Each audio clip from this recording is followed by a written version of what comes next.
A baixa umidade do ar já coloca em alerta 11 estados e também o Distrito Federal. Crianças e idosos são os que mais sofrem com os problemas de saúde causados pelo tempo seco.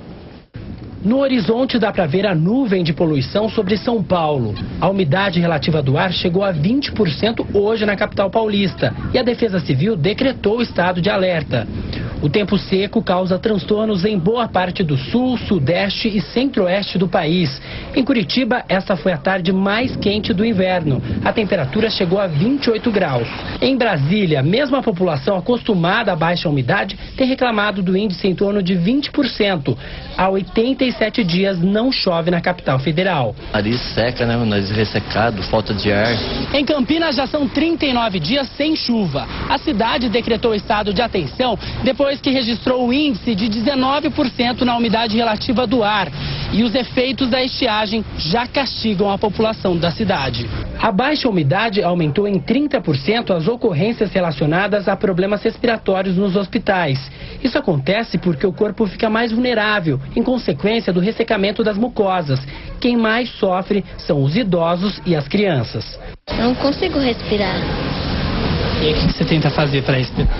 Aí eu ponho um remédio. Enquanto a chuva não vem, alguns cuidados podem amenizar os efeitos do tempo seco. Nós devemos umidificar o ambiente da casa, colocando bacias com água ou até toalhas com água para melhorar o ambiente e aumentar a umidade das vias aéreas, limpando com soro fisiológico nasal e até se hidratando mais com água. 10 pessoas foram presas acusadas de uma fraude de 200 milhões de reais em ICMS nas operações de venda de álcool. Pelo menos 50 empresas e uma distribuidora participavam do esquema em 2 estados. A operação da Polícia Federal foi realizada em São Paulo e no Rio Grande do Sul. O esquema funcionava da seguinte forma: uma usina vendia o álcool de alto teor como se fosse de baixo teor para uma indústria de bebidas de Campinas, no interior de São Paulo. O objetivo era gerar créditos do ICMS para outras empresas que também eram beneficiadas. Você compra uma mercadoria e tem uma tributação que incide nessa relação mercantil de compra e venda, no caso 18% de ICMS.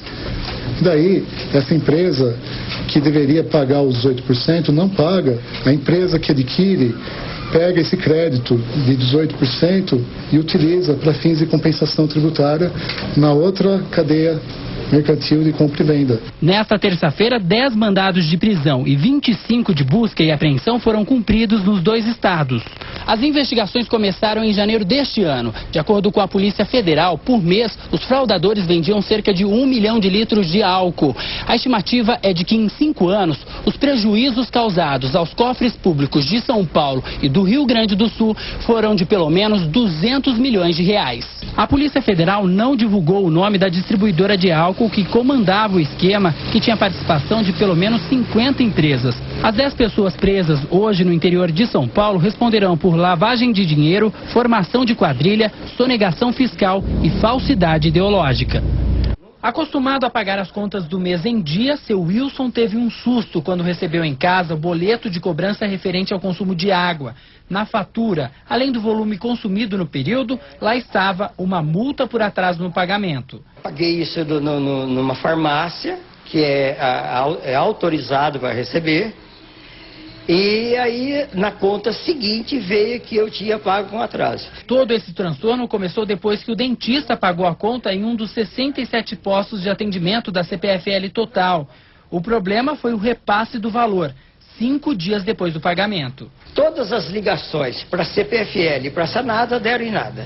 Porque eu tive que ir lá para protocolar isso, para ter conhecimento, que eles não quiseram saber disso. Por telefone não vale. Apesar do problema, a CPFL afirma que casos como este não são comuns, já que a baixa deve ser feita no próprio dia.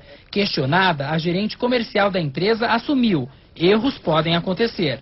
Eles podem ocorrer, eles são exceções, né? Pode ocorrer em qualquer sistema e que precisam realmente ser avaliadas para que sejam minimizadas e não ocorra mais. Mas as reclamações não se limitam apenas a quem depende dos postos para pagar as contas. Muitos comerciantes conveniados estão tendo problemas. Alguns até deixaram de prestar o serviço, alegando muita demanda e falta de segurança. Esta farmácia no Jardim São José, em Campinas, por exemplo, rompeu o contrato com a CPFL. Por dia, 200 pessoas eram atendidas aqui.